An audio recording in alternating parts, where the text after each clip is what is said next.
Hello friends. Campus recruitment की तैयारी और सी लैंग्वेज में कॉन्सेप्ट्स को बेहतर करने के इस सीरीज में हम लोग आज देखने वाले हैं कॉल बाय वैल्यू और कॉल बाय रेफरेंस में क्या फ़र्क होता है। यदि आप लोगों ने सी लैंग्वेज पढ़ी हुई है तो ये दोनों टर्म्स आपने सुनी होंगी, कॉल बाय वैल्यू और कॉल बाय रेफरेंस। ये फंक्शन से जुड़े कॉन्सेप्ट हैं। तो इन दोनों में क्या फ़र्क है? अगर इंटरव्यू में इस तरह से क्वेश्चन पूछा जाता है कि कॉल बाय वैल्यू और कॉल बाय रेफरेंस में क्या फ़र्क समझते हैं, तो इसका क्या जवाब देना है, आइए हम इसको समझें। सबसे पहले हमें ये समझना होगा कि क्या हमें मालूम है फंक्शन डेफिनेशन का मतलब क्या होता है।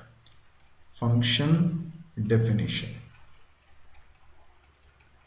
तो देखिए, जब भी आप कोई फंक्शन बनाते हैं तो आप करली ब्रैकेट लगाते हैं, अंदर कुछ कोड लिखते हैं और ऊपर फंक्शन का कुछ नाम लिखते हैं। जैसे मैंने लिखा fun1। तो इस प्रकार से हम कोई फंक्शन बनाते हैं, ठीक है। इसका कुछ हम रिटर्न टाइप भी लिखते हैं, जैसे मैंने लिखा void। तो इसको कहते हैं फंक्शन को डिफाइन करना। और फंक्शन को कॉल करने का क्या मतलब होता है? फंक्शन कॉल, जब हम किसी प्रोग्राम में इस fun1 को बना चुके होते हैं, तो हो सकता है कि हम कभी इसको यूज़ करना चाहें। तो लेट्स से मेन फंक्शन के अंदर से मैंने fun1 फंक्शन को कॉल कर लिया, तो इस लाइन को हम बोलते हैं फंक्शन कॉल करना। तो आपको समझ में आया फंक्शन कॉल और फंक्शन डेफिनेशन में क्या फ़र्क है। अच्छा, अब हमको समझना है कॉल बाय वैल्यू और कॉल बाय रेफरेंस क्या होता है। इसके लिए आपको दो और टर्म्स पहले मालूम होने चाहिए, फॉर्मल आर्ग्यूमेंट्स और एक्चुअल आर्ग्यूमेंट्स।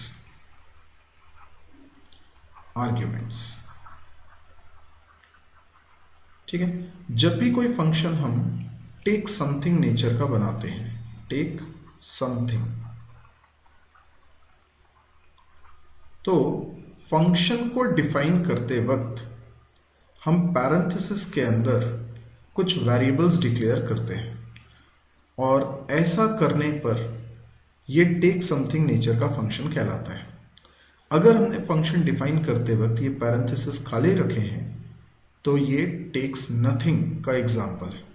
और यदि हमने फंक्शन को बनाते वक्त पैरेंथेसिस के अंदर कुछ वेरिएबल्स बनाए हैं तो ये टेक समथिंग का एग्जाम्पल है। इस जगह पर पैरेंथेसिस के अंदर जब मैं वेरिएबल बनाता हूं तो मैं दो तरीके से वेरिएबल्स बना सकता हूं। या तो मैं वेरिएबल्स बनाऊंगा, वो होंगे ऑर्डिनरी वेरिएबल्स, या फिर वो होंगे पॉइंटर वेरिएबल्स। ठीक है, दो तरह के वेरिएबल्स हो सकते हैं, वेरिएबल्स। अच्छा, अगर मान लीजिए मैंने फंक्शन fun1 को बनाते वक्त यहाँ कुछ वेरिएबल बनाए। मान लीजिए मैं यहाँ पर एक वेरिएबल बनाता हूँ जिसका नाम रख लेता हूँ a। तो ये वेरिएबल आप मुझे बता सकते हैं ऑर्डिनरी वेरिएबल है या पॉइंटर वेरिएबल है। ये वेरिएबल ऑर्डिनरी वेरिएबल है। पॉइंटर वेरिएबल जब भी बनाते हैं तो हम यहाँ स्टार लगाते हैं। अच्छा, जब फंक्शन को डिफाइन करते वक्त आप पैरेंथेसिस में कुछ वेरिएबल बनाते हैं तो वो टेक समथिंग नेचर का कहलाता है। पर ऐसे में जब आप फंक्शन को कॉल करेंगे तब आपको पैरेंथेसिस के अंदर कुछ वैल्यू लिखनी पड़ेगी जो कि आप सप्लाई कर रहे हैं। तो कैसे करेंगे? मान लीजिए यहाँ पर मैंने कुछ वैल्यू लिख दी 5, ठीक है। हो सकता है मैं यहाँ पर कोई एक वेरिएबल बनाऊं और उस वेरिएबल का नाम यहाँ लिखूं। ऐसा भी हो सकता है मैं यहाँ पर एक वेरिएबल बना लेता हूँ जिसका नाम रख लेता हूँ x और उसके अंदर रख देता हूँ 5। ऐसा भी कर सकते हैं।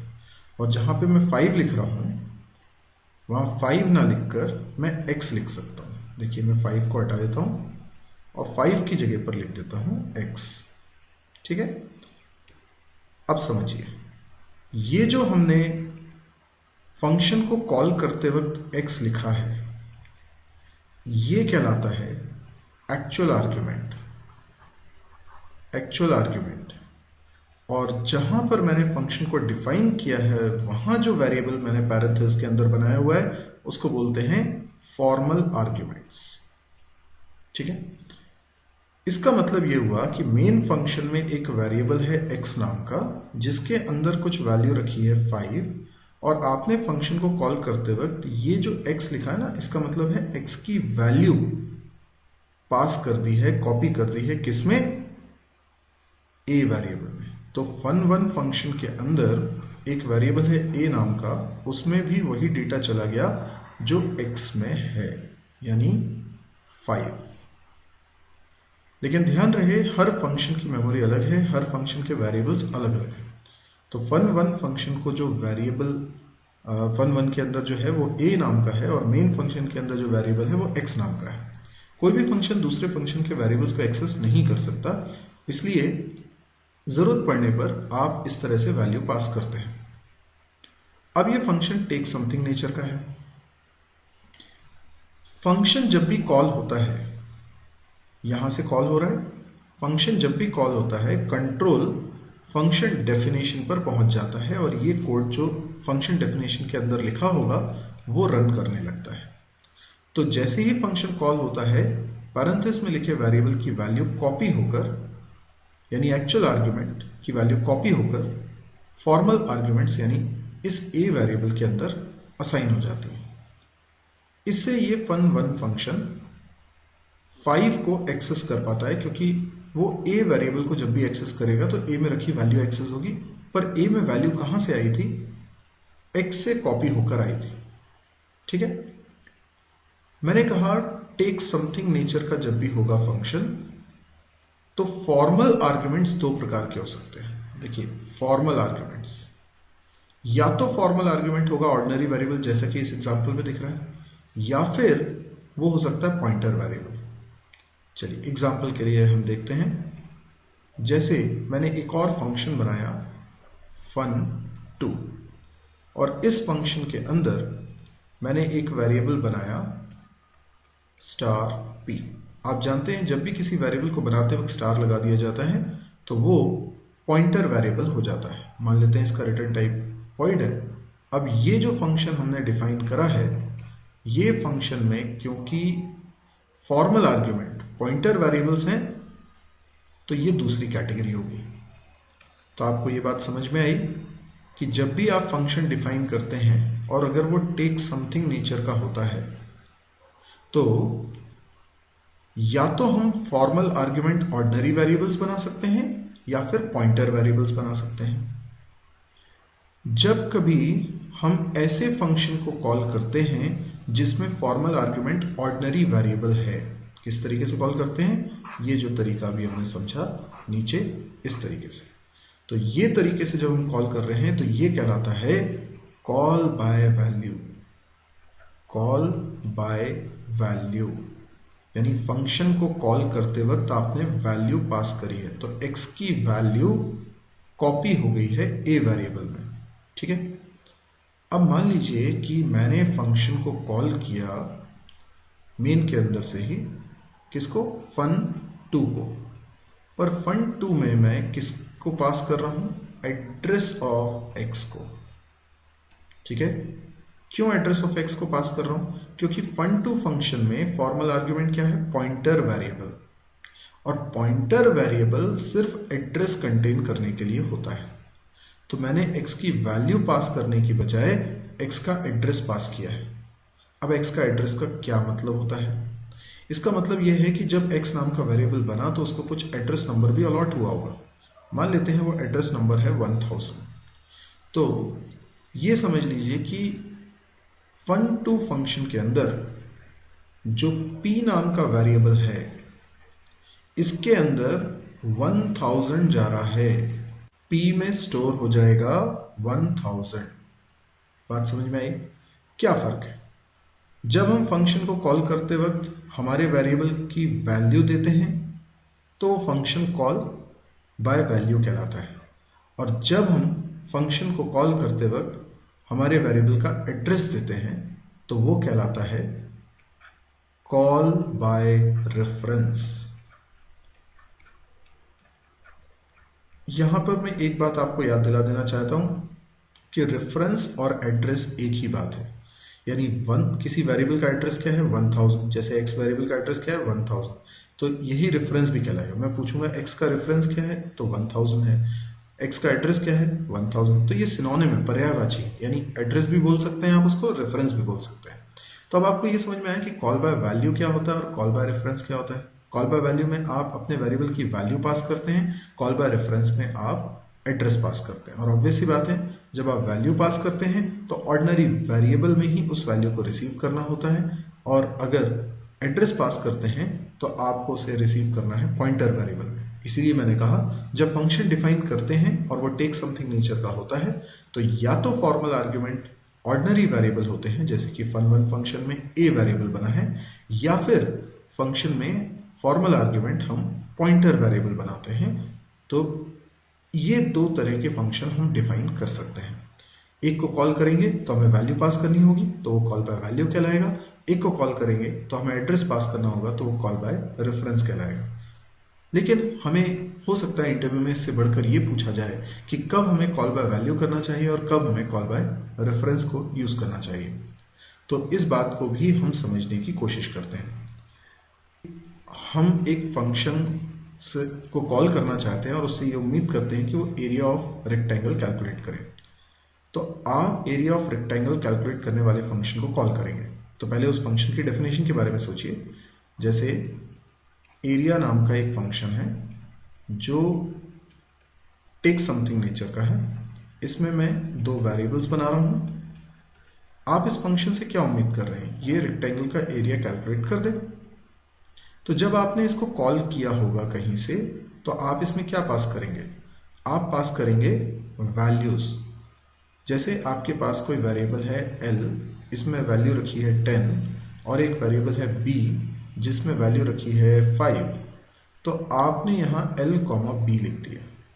क्या होगा, जैसे ही फंक्शन कॉल होगा ये l की वैल्यू, कैपिटल L की वैल्यू कॉपी हो जाएगी किसमें, ये कॉपी हो जाएगी स्मॉल l में, और कैपिटल B की वैल्यू किस में कॉपी हो जाएगी, स्मॉल b में। तो कैपिटल L B में 10 और 5 रखा था, ये 10 और 5 स्मॉल b में आ चुके हैं। तो स्मॉल l नाम का एक वेरिएबल है, स्मॉल b नाम का एक वेरिएबल है जो कि एरिया फंक्शन में बना हुआ है, और इसमें 10 और 5 आ चुका है। सिंपली हमें कोडिंग में क्या करना है, हमें इन दोनों का प्रोडक्ट करके रिटर्न करना है। तो हमने लिखा रिटर्न और इसमें l इंटू बी, ठीक है, ये हो गया। तो ये रिटर्न कर रहा है दोनों का प्रोडक्ट जो कि एरिया है। आप मुझे बताइए, अगर आप एरिया फंक्शन को कॉल कर रहे हैं तो आप उससे उम्मीद क्या कर रहे हैं, आपके वेरिएबल में जो वैल्यूज रखी हुई थी 10 और 5 उनका इस्तेमाल करके एरिया फंक्शन एरिया कैलकुलेट करे। तो इसीलिए एरिया फंक्शन को अपना काम करने के लिए आपके वेरिएबल की सिर्फ वैल्यूज चाहिए थी, इसलिए हमने उसको वैल्यू दी। पर मान लीजिए कि हम एक और फंक्शन बना रहे हैं, एक दूसरा सिनेरियो सोचिए, स्वैप फंक्शन, ठीक है। तो मैंने एक फंक्शन बनाया स्वैप नाम का। हम इस फंक्शन से क्या उम्मीद कर रहे हैं कि ये दो वेरिएबल्स का डेटा स्वैप कर दे। मान लीजिए मेरे पास एक वेरिएबल है a जिसमें वैल्यू रखी है 3 और एक वेरिएबल है b जिसमें वैल्यू रखी है 4। तो ये हमारे फंक्शन में दो वेरिएबल्स हैं a और b जिसमें 3 और 4 रखा है, और इसको हम कराना चाहते हैं स्वैप। इसी कारण हमने स्वैप फंक्शन को करा होगा कॉल। लेकिन अगर मैं इसमें a और b की वैल्यू पास कर देता हूं तो क्या होगा, तो फिर यहां पर भी दो वेरिएबल्स होंगे, लेट्स से x और y, ठीक है। तो ये जो x और y वेरिएबल्स हैं इनमें क्या डेटा आ जाएगा, इनमें a और b की वैल्यूज आ जाएंगी, यानी 3 और 4। अब अगर आप कहते हैं कि आप स्वैपिंग कर देंगे, कैसे, तो आपने t में x की वैल्यू रखी, x में y की वैल्यू रखी और y में t की वैल्यू रखी। तो इससे जो स्वैपिंग हुई वो x और y में स्वैपिंग होगी, ठीक है। a और b में कोई स्वैपिंग नहीं होगी। तो हमने स्वैप फंक्शन को क्यों कॉल किया था, इसलिए कि वो हमारे a और b वेरिएबल का डेटा स्वैप कर दे। लेकिन ऐसा हुआ नहीं, हमने a और b की वैल्यू दी। आप खुद सोच के देखिए, स्वैप फंक्शन को आपने कॉल किया, आपने अपने वेरिएबल की वैल्यूज स्वैप फंक्शन को दे दी। अब स्वैप फंक्शन के पास अपने खुद के वेरिएबल हैं एक्स और वाई, और आपने जो वैल्यूज दी हैं वो डेटा एक्स और वाई में आ चुका है। अब वो एक्स और वाई के साथ चाहे जो कर ले, हमारे ए और बी में तो कोई चेंज होने वाला नहीं है। तो यहाँ पर स्वैप फंक्शन अपना काम कर ही नहीं सकता, क्योंकि वो अपने वेरिएबल को यूज करेगा तो हमारे वेरिएबल में कोई चेंजेस नहीं होंगे। इस प्रॉब्लम को सॉल्व करने के लिए हम इस बात को समझें कि स्वैप फंक्शन से हम ये उम्मीद कर रहे हैं कि वो हमारे वेरिएबल ए और बी में चेंजेस करे। इससे पहले जब हम एरिया फंक्शन बना रहे थे तो क्या हम एरिया फंक्शन से ये उम्मीद कर रहे थे कि वो हमारे variable capital L capital B में कोई चेंजेस करे? नहीं, हम ये उम्मीद कर रहे थे कि एरिया फंक्शन हमारे variable capital L capital B की वैल्यूज का सिर्फ इस्तेमाल करके अपना काम करे। लेकिन स्वैप फंक्शन से हम ये उम्मीद कर रहे हैं कि वो हमारे वेरिएबल ए और बी में वैल्यूज कुछ चेंज कर दे, यानी ए में 3 ना रहे 4 हो जाए, तो ए में कुछ असाइन करना है, तो ए और बी वेरिएबल को वो एक्सेस कर पाए, ऐसा हम चाहते हैं। तो एरिया और स्वैप फंक्शन में दोनों में ये फंडामेंटल रिक्वायरमेंट में अंतर है कि एरिया में हम एल और बी में कोई चेंजेस नहीं करवाना चाहते हैं, जबकि स्वैप फंक्शन में हम ए और बी वेरिएबल में चेंजेस करवाना चाहते हैं। जब भी हम ऐसा चाहते हैं तो हम स्वैप फंक्शन को ऐसी ताकत देना चाहते हैं कि वो हमारे वेरिएबल को एक्सेस कर सके। अगर हम अपने वेरिएबल की वैल्यू भर देंगे तो वो हमारे वेरिएबल की वैल्यू तो यूज कर लेगा, पर हमारे वेरिएबल को एक्सेस नहीं कर पाएगा। इसी वजह से हम अपने वेरिएबल का एड्रेस उसे पास करेंगे। तो देखिए, सबसे पहले जब स्वैप फंक्शन को मैं कॉल कर रहा हूं तो मैं यहां ए और बी की वैल्यूज पास करने की बजाय ए और बी का एड्रेस पास करूंगा। तो इस बात को मैं हाईलाइट भी करता हूं। यहां पर मैं पास कर रहा हूं एड्रेस ऑफ ए और एड्रेस ऑफ बी। तो अगर ए वेरिएबल का एड्रेस है 1000 और बी वेरिएबल का एड्रेस है 2000, तो मैंने 1000 और 2000 यहां से पास किए। इसके लिए मुझे यहां पर x और y को पॉइंटर वेरिएबल बनाना पड़ेगा, क्योंकि एड्रेस पॉइंटर ही रखते हैं। तो x बनाते वक्त मैंने एस्ट्रिक का सिंबल लगा दिया और y बनाते वक्त भी मैंने एस्ट्रिक का सिंबल लगा दिया, जिससे कि ये पॉइंटर वेरिएबल बन गए। अब आप ध्यान रखें कि एड्रेस ऑफ a गया है x वेरिएबल में और एड्रेस ऑफ b गया है y वेरिएबल में। एड्रेस ऑफ a गया है मतलब 1000, एड्रेस ऑफ b गया है मतलब 2000। x और y वेरिएबल में एड्रेस स्टोर होंगे। तो कैसे स्टोर होंगे? x में चला जाएगा 1000 और y में चला जाएगा 2000। ठीक है। पॉइंटर की असली ताकत यह होती है कि वो जिस वेरिएबल को पॉइंट करता है उसको एक्सेस कर सकता है।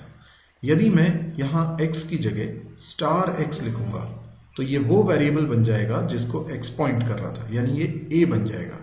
तो a की वैल्यू t में जाएगी। तो मैं x और y का डेटा स्वैप नहीं कर रहा हूं, x और y जिसको पॉइंट कर रहे हैं उसका डेटा स्वैप कर रहा हूं। तो मैंने कोडिंग में ये चेंजेस कर दिए, स्टार लगा दिया। स्टार x का मतलब हो जाएगा a, स्टार y का मतलब हो जाएगा b। तो इस प्रकार से a और b में ही स्वैपिंग हो जाएगी। तो a का डेटा b में चला जाएगा और b का डेटा a में आ जाएगा। तो इस प्रकार से स्वैपिंग हो जाएगी। तो स्वैप फंक्शन ने हमारे वेरिएबल a और b में चेंजेस करा दिए, क्योंकि स्वैप फंक्शन के अंदर से हम x और y की मदद से a और b को डायरेक्टली एक्सेस कर पा रहे थे।